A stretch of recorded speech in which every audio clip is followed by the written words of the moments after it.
Hello and welcome back to the NFL DFS slate breakdown for Thursday night football. We got a good one. We have the Bengals versus the Ravens. It's going to be a fun one. I am your host, Tyler Weeman, at FlatTyler83 on Twitter and on your DFS sites. Now, before we get into it, come join us at LineStar. We do have a 7-day free trial. You can get access to the website, the apps. All you got to do is download us through the Android or iOS App Store. If you've never used us, we do have a free trial option. Now, let's get into the slate. It's going to be a fun one. We got a lot of different ways to talk about this slate. And let's get right into it. All right, position by position. 53.5 game total with the Ravens being 6-point favorites. We got Lamar Jackson. We got Joe Burrow. Both coming in around similar ownership. Burrow is $1,500 cheaper on FanDuel and is $1K cheaper on DraftKings. On DraftKings, with that $1K discount, he is coming a little bit higher owned. Burrow clearly has the better matchup when it comes to, getting the ball out and throwing the ball to receivers. His receivers have great matchups. But Lamar Jackson has the great equalizer. Cannon for an arm and legs that he, can run with, that he is averaging 56 yards per game with. So, interesting spot here. Obviously, the higher ceiling goes to Lamar Jackson. The higher floor also goes to Lamar Jackson, but Burrow can get there. Last time they matched up, he went for 38, had 5 touchdowns. In other matchups, he's gone for 41. Most of the time, though, he's right around 20. And then if we click over to Lamar, he's generally in the mid-20s, but we have a couple games of 30s there. So I think it's an interesting game here. From a philosophy standpoint, I would expect Zach Taylor and the Bengals to come out aggressive and throwing right away. They know they're going to have to put up for points versus the Ravens. I like both quarterbacks and will not tell you otherwise. You can use both of them. On our team defense tool, there's a giant difference with Burrow being the better matchup. But, like I said, Lamar has that great equalizer with his legs. Now, we go to the running back position. We got Derrick Henry and Chase Brown. Those are the two clear top running backs. Chase Brown was in on 80% of the snaps last week. He had 5 receptions, had 27 carries, got a touchdown, 157 yards. The guy is explosive and can really make it happen. Now, the Ravens have been a little weak versus tight end lately. Over the last 5 games, or tight end, running back. Over the last 5 games, we have met 22nd versus running back. Where most of that has come from is in the receiving game. 20.75, average receiving yard boost, 0.25 receiving yard for the receiving touchdowns. That is where he is going to make his hay. So it makes a lot of sense if you want Burrow to still have some Chase Brown in your lineups. On the other side, we got Derrick Henry, who we can absolutely never count out. He had a touchdown, 92 yards last time, but at home, this guy is averaging 130 yards a game and 22 touches. Very hard to want to fade Derrick Henry, but it is not the easiest matchup of him. However, his lines for props, his touchdown line is like minus 300. The yards is 92.5 or 91.5, I believe. So Vegas is saying 90 and a touchdown is likely. So I think you got to kind of like Derrick Henry, especially if the game is not a total shootout like it was last time when they had a 79-point game. If this game is more like your normal, 25-20 or something like that, Derrick Henry goes for 90 and a touchdown or 100 and a touchdown, he's probably in that perfect lineup. So you very much still have to consider good old D. Henry. On FanDuel, Derrick Henry is 2K more than Brown. He has the highest ownership. I very much like both of them and will not tell you, with 100% certainty which way is better. I would say it's 100% lineup dependent and what you want to tell for a story in that lineup. These showdown lineups pretty much always have to tell some sort of story. Now we got Justice Hill. Justice Hill has had his best games when there's a good defensive line, and they got to go to the air a little bit more. So there's two ways Hill gets there. Derrick Henry's having a tough game, really struggling to get things going, and so they go to Hill a little bit more. Or Cincinnati gets out to an early lead, and they just want to pass a little bit more. Then Hill is interesting. That is the storyline you are using if you want to play Derrick Hill. Derrick Hill. Justice Hill. I got Hill and Henry mixed up there. Now, let's get over to the wide receiver room. There's a lot of different ways to go here. We got Jamar Chase, who is obviously the marquee wide receiver in this situation, with T. Higgins being doubtful. It is not likely T. Higgins plays. We should get extra volume from Chase. And then the next big bump up in this wide receiver room is not another wide receiver.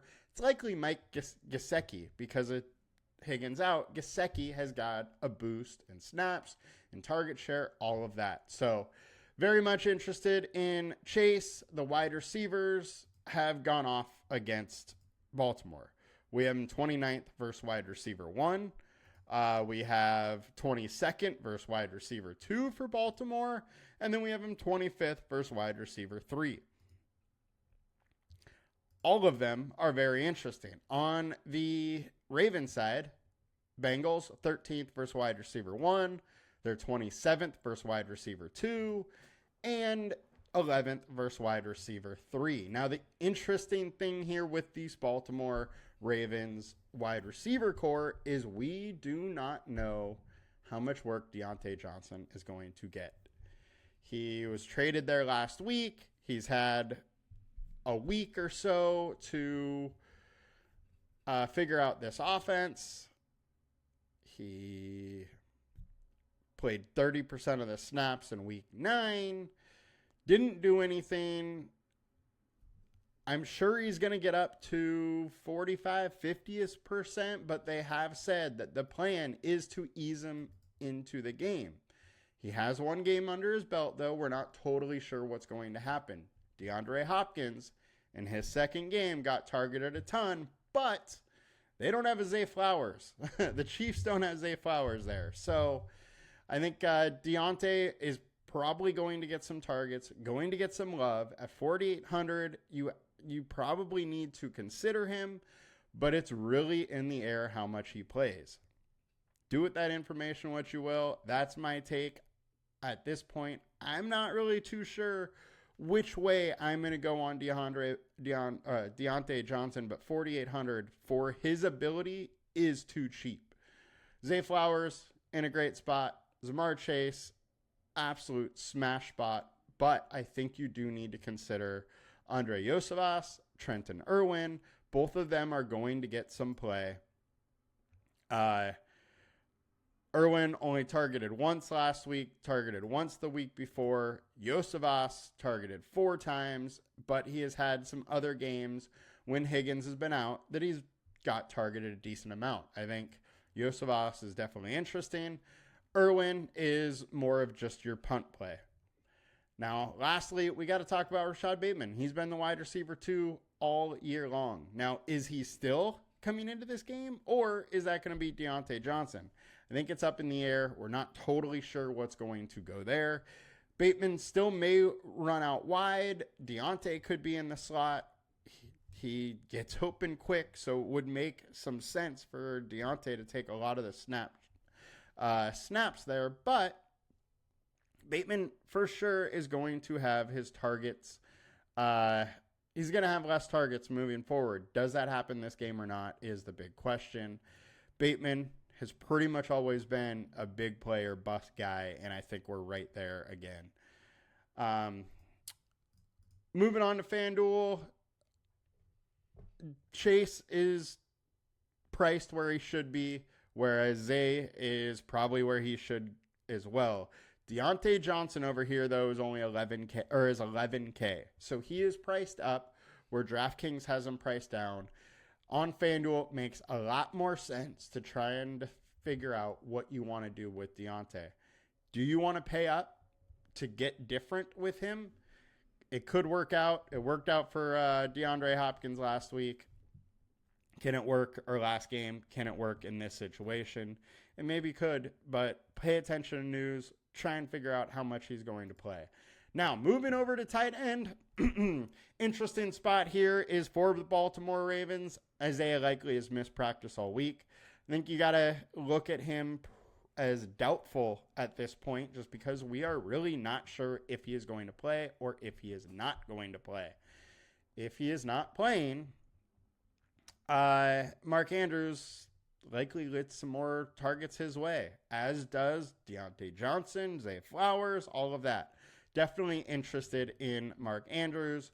Then on the Bengals side, you got to be interested in Gesicki. He just had that huge game, 6 targets, had 8 targets the game before that. Before, when Higgins was out, he was getting, 4, 9, 6 targets. I think you can pretty much pencil him in for between 5 and 8 targets. And at 6,600 from a quarterback like Burrow, you got to consider him there. Charlie Kolar has been used all season long with no Likely. He's going to be on the field. He's going to be playing some snaps. And I think you have to consider him as a punt. I mean, there is a chance that your stars go off and then a punt play that just gets 5 points or something makes it into the optimal lineup. There is that outlier option there, and Kolar is a great spot for those type of lineups. And if he gets a touchdown, there he goes. He is optimal. So definitely interested in them. Then Tanner Hudson, finally back on the field, had 3 targets last week. I do think you can consider him as well. And Drew Sample even had 4 targets. So they were thrown to the tight ends a lot last week. Tight ends are very important in showdowns as they just get more touchdowns. So definitely interested in them. And if you go down to the matchups, Cincinnati and the Ravens are both poor versus the tight end. They're 25th and 26th versus the tight end. So I think those are great spots to target. On the defensive side, we got a 53.5 total.